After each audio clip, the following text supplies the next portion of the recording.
are listening to part 7 of our 20-part series, Marvelous Mints, The Wise Woman Way with Susan Weed at Thyme Radio. Hello, Susan. Welcome back to Thyme Radio. Hi, Gemini. Have you been able to locate any of those two common mints, prunella or glaucoma? Funny names, huh? I have not. I have not found the self-heal.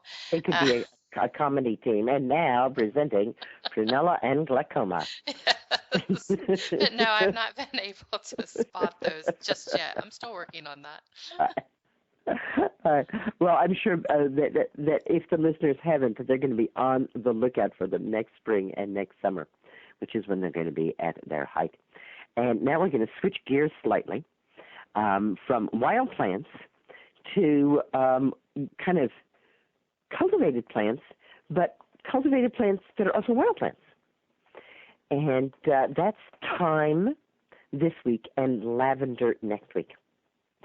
And, of course, wild thyme is a common plant. And it's pretty easy to plant thyme and kind of turn it into wild thyme. It has no difficulty at all, just hunkering down and growing. Now, lavender, you are quite unlikely to find growing wild unless you happen to live around the Mediterranean area. And yet it is a wild plant there. And it is perhaps of all of the mints, one of the most beloved. So this week we're going to focus in on thyme, and next week we're going to look at lavender.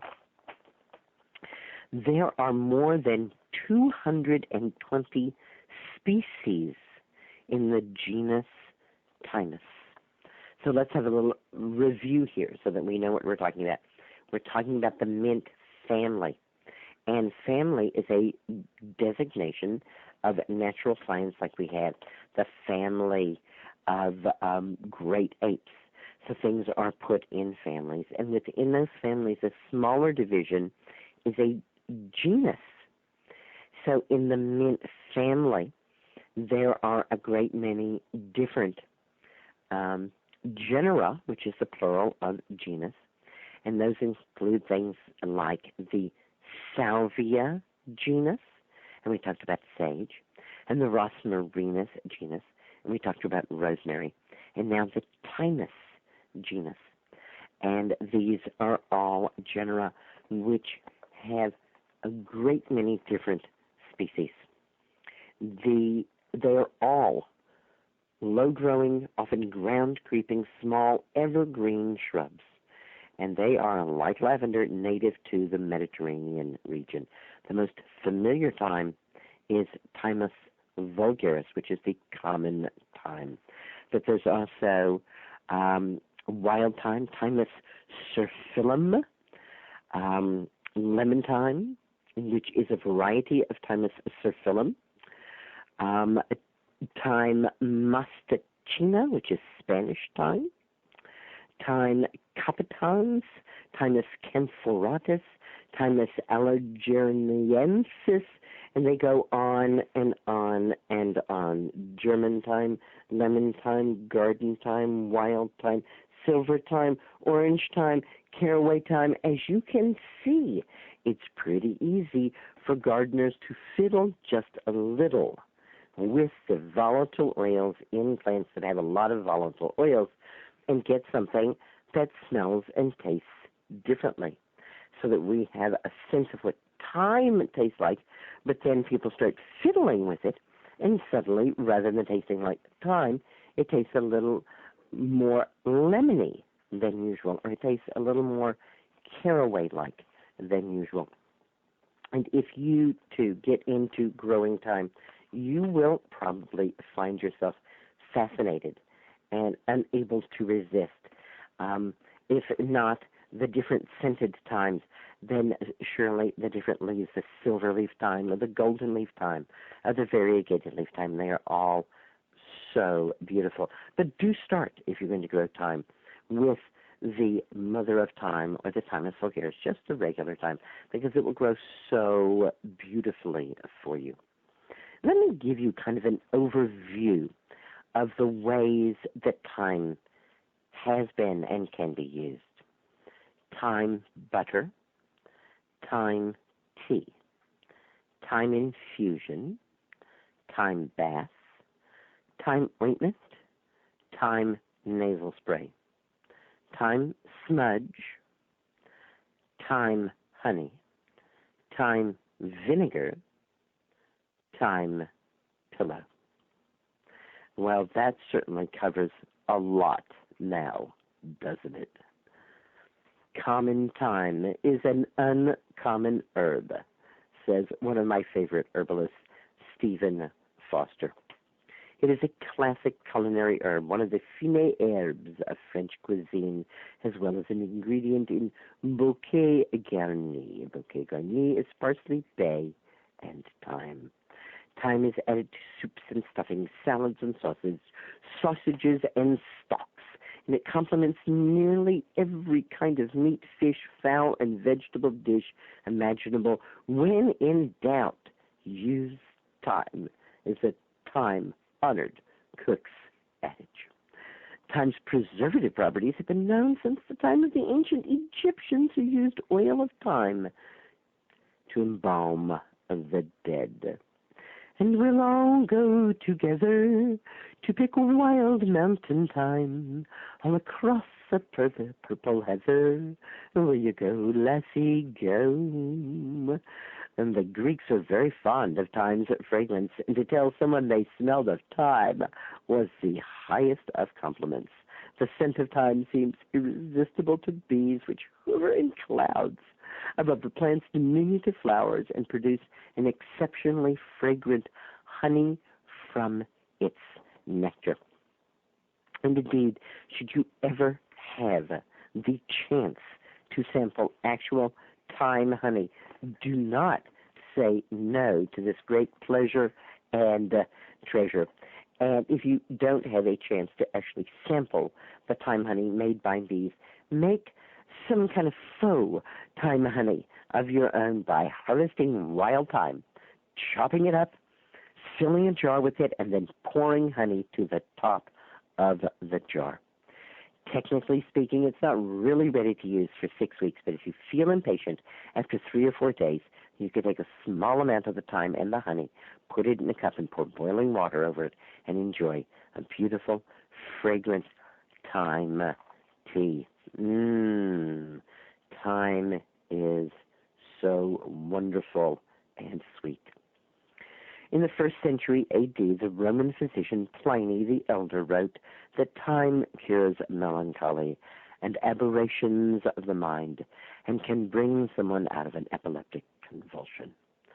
And the Greeks believed that thyme could help heal all nervous conditions. By the Middle Ages, thyme was known for the common things that mints are known for: gastric upsets, flatulence, bronchial complaints, coughs, colds, laryngitis, colic, rheumatism, and menstrual disorders. Are you getting the impression that in many ways each one of these mints, while it has a uniqueness and a personality of its own, is somewhat interchangeable? I hope you are, because I think that it's very much true. It's certainly wonderful, fun, and fine to learn about each one of them, to delve into them, to learn about their folklore and the special things about them and the special ways that they can be used. But if all you take from our time together about the mints is, wow, those are plants that can really help if I have a gastric disturbance, if I have a breathing difficulty, or if something's going amok with my menses, I should look for any kind of mint, and it could probably help me. You will be exactly on the right track. Tea brewed from thyme is a folk cure for the headache that accompanies a hangover. Thyme tea has been found to counter the virus that causes the flu. Pillows of thyme are thought to cure depression and banish nightmares. Medieval herbalists added thyme to wine and served that as a digestive tonic. Thyme has been shown to be effective in relieving acute bronchitis, laryngitis, sore throat, coughs and to be an excellent remedy when there's asthma or whooping cough. Thyme honey or thyme tea can be taken to relax the smooth muscles of the digestive system and to improve the ability of the lungs to take in oxygen. Thyme is especially effective in the mouth. Thyme, all the essential oil of thyme, is usually the primary active ingredient of mouthwashes, commercial mouthwashes. If you go to a drugstore and look at a mouthwash that's sold there, whether it's the drugstore brand or the big national brand, and turn it around and look, I almost guarantee you that one of the first two ingredients is going to be thymol, Thymol, which is the essential oil of thyme. You don't have to use the essential oil of thyme to get the good effect. You can tincture fresh thyme and use that as a dentifrice or a mouth rinse. Or if you like the taste of vinegar, especially early in the morning, and there are people who do, you can make a vinegar of thyme. And one of my great joys every year is to visit a friend who has so much wild thyme. She has acres and acres where she picks hypericum, and she mows big paths through the acres, wide paths. And the wild thyme just abounds on these paths. It grows all in through the meadow as well, but it's very hard to get to because there's so many taller plants. But there in the path, it's just the thyme. And I go and I very carefully, while it's in bloom, with its tiny little purple flowers, and its tiny little dark green leaves, and bit by bit, I pick that thyme until I have an entire pint of wild thyme and make myself a pint of wild thyme vinegar. And I do that every year, and I think of that as being this great gift that I am giving to myself, this wonderful gift of good health. Gerard said that when he had a pain in the head, he always thought of thyme. A poultice of mashed thyme leaves has been used to ease inflammation, and thyme baths are recommended for neuralgia, rheumatism, bruises, and sprains.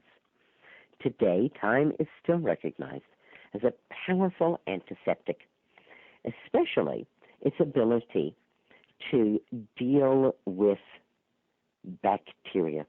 In fact, thyme is an effective antifungal and virtually an antibiotic.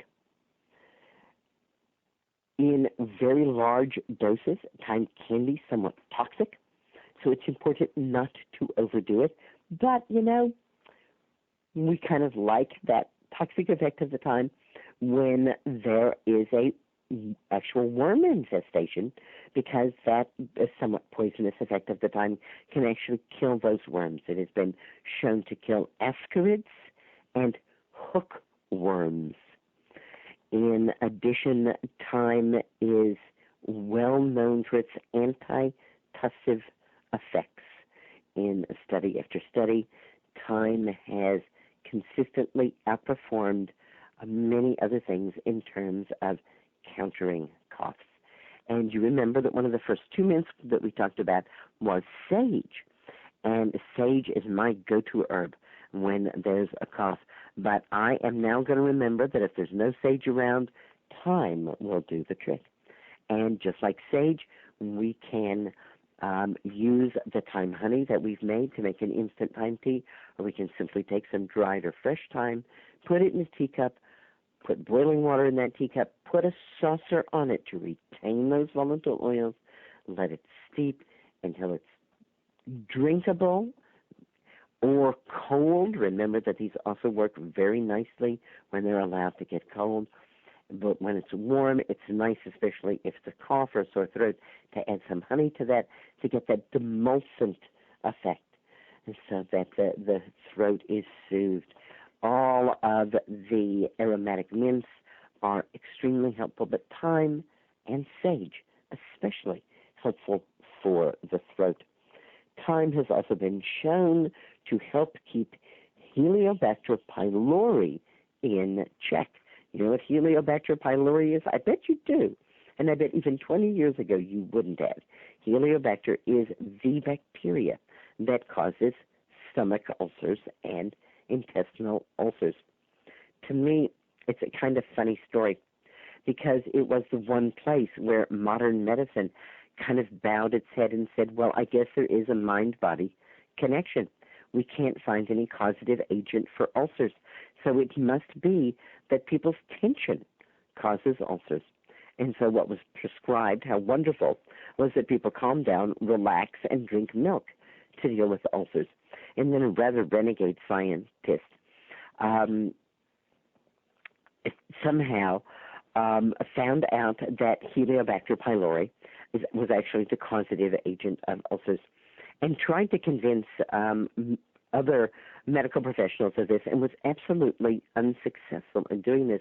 And so finally, in a desperate measure, drank a beaker full of Helicobacter pylori and gave himself stomach ulcers so badly that he hemorrhaged internally and had to be rushed into the hospital to deal with it, at which point it finally started to be accepted that this bacterium, Helicobacter pylori, was actually the causative agent for stomach ulcers.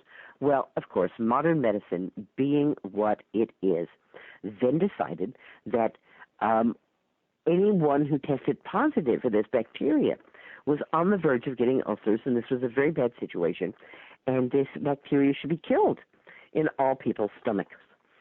And so many doctors actually tried to do this, tried to kill the Helicobacter in people's stomachs. And unfortunately, what they found was that it's there not to cause ulcers, but because it has tremendous protective effects against a variety of other things. When they killed it, they lost all of those protective effects. Now, one of the wonderful things about herbs is that herbs are not drugs, and herbs work very differently than drugs. So if we're talking about someone who has perhaps a family history of this, and it is a bacteria, so it is very easily passed through family members, and especially when we are young. And families also tend to have, shall we say, similar personality or emotional traits. And we weren't wrong when we said that it was people who were very anxious and nervous. That is certainly a part of it. So using thyme tea at a family gathering is a wonderful way to protect yourself. And, of course, thyme is relaxing as well. Thyme is considered a tonic, a carminative, an expectorant, a diaphoretic, and a menagogue, and a rubefacient. A rubefacient makes things ruby-like. It reddens things. In addition to its culinary and medicinal values, thyme has been known since the ancient times as a magical and spiritual herb. The Greeks believed that thyme imparted courage, and Greek men rubbed thyme on their chests so that they would smell of thyme in battle. The Romans put thyme in their bathwater to impart vigor and courage. In fact, it is said that thymus is derived from the Greek tumus, which means courage. Other sources say, no. It comes from the Greek word which means to fumigate, which is a reference to the fact that thyme was frequently burned in ceremonies. In fact, it was one of the chief ingredients in the ritual altar fires that were used to purify a sacrifice to make it acceptable to the gods. It is said that those who were smudged with thyme had courage for whatever life was to bring them. And not just life. The ancient Etruscans and the ancient Egyptians used thyme as part of their embalming rituals. Again, remember, this is antibacterial, antifungal, and antiviral, a pretty good embalmer. It was burned as part of funeral rites and placed with the dead inside coffins and tombs. It was thought to ensure the passage of the dead into the afterlife. There's a long-held belief throughout the Mediterranean that the souls of the dead take up residence in the tiny flowers of the thyme plants, and that the scent of thyme would be detectable in any place where a murder has been committed. It was customary in medieval times for ladies to present their bravest knight with a scarf on which they had embroidered a sprig of blooming thyme with a bee hovering over it. What lovely, lovely symbolism. Mother of thyme is reported to be useful in breaking the alcohol habit. A tablespoon of the infusion taken every 15 minutes will cause a revulsion for alcohol so severe that the taker will vomit or have diarrhea should they try to drink any alcohol. The cure has to be repeated several times, but the intervals between will be longer and longer. Mother of thyme has also been recommended for insomnia. Isn't it interesting that all of the mints are plants that we would bring to our dream time, that we would bring to our dream pillows, that we would bring in to that sacred time of sleep, that time when we are so vulnerable and so open to messages that are not of this particular world. And when we think back to what I just said about the souls of the dead inhabiting the tiny flowers of the thyme, and it's as though when we see a field of thyme blooming then, that we feel that all of the ancestors are present with us, that every single soul who's ever lived is now blooming in those tiny purple thyme blossoms, and that they are all there with us, giving us courage for whatever it is that may lie ahead. A bath of thyme, says Dr. John Lust, alleviates nervous exhaustion. Can't we just feel that? And, of course, next week we're going to be talking about lavender. And what is finer than a lavender bath? Thyme baths are also said to be helpful for those with rheumatic problems, paralysis, and sprains. A salve made from thyme counters shingles. Do be cautious, says Dr. Lust. Excessive internal use of thyme could lead to overstimulation of the thyroid gland. And I wonder when he says that, because it's hard for me to imagine that you would get anywhere near as much of the essential oil of thyme, even by drinking a cup of thyme tea on a daily basis, as you would get from rinsing your mouth out with a mouthwash that contains the essential oil of thyme on a daily basis. So sometimes we have to take a step back from some of the warnings that are given about herbs and ask ourselves, is this the kind of warning that is really in line with actual danger? Or is this the kind of warning that the author is using to protect themselves, because we do live in a litigious society, and people can say, well, I read it in this book and this bad thing happened to me. And so many authors will simply say, contraindicated in this situation, or be careful, you could be poisoned in this way. And I do find the Herb Book, which is a wonderful book by Dr. Lust, to veer toward that kind of Let's be super, super, super safe, even if it doesn't make total sense. Thyme has also been used as a deodorant and a local anesthetic. People often say to me, well, what do if you don't use all these aluminum-based deodorants, what can you use? And any of the mints, but especially sage or thyme or rosemary, made into a vinegar and then put in a spray bottle and sprayed under the arms into that axillary area is going to, one, stop smell because it stops bacterial growth, and two, make you smell good because these plants smell really good themselves. Thyme has been used as a preservative for meat. One of the more interesting uses for it was as a paint-in ringworm.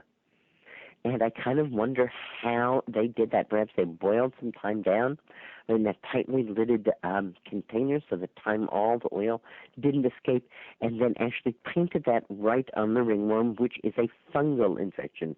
It's not a worm infection.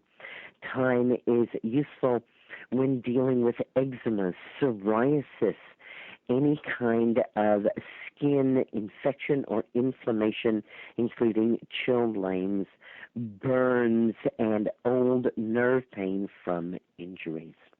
In addition, thyme has been known to help repel mosquitoes. It has been used to help counter diabetes, and in one of the more interesting things that's been done with thyme, it has been added to cigarettes to help people stop smoking cigarettes. So it's fascinating to me that we're told that if we ingest thyme, it's going to make us throw up if we try to drink any alcohol. And that if we ingest thyme, or if we add thyme to our tobacco, that it's going to make the tobacco noxious to us. So I'm wondering how it is that thyme does this. It is said that to see the fairies, all you have to do is drink thyme tea. So perhaps this has something to do with the fairy energy of thyme. Shakespeare says, "The bank whereon the wild thyme grows." And this is where some magical things are just about to happen. It was the custom in some parts of England for girls to wear sprigs of thyme in their hair when they were looking for a sweetheart. An old tradition says that thyme was one of the herbs that formed the fragrant bed of Virgin Mary. Thyme. It's fun to have an herb that has a name that sounds like something else.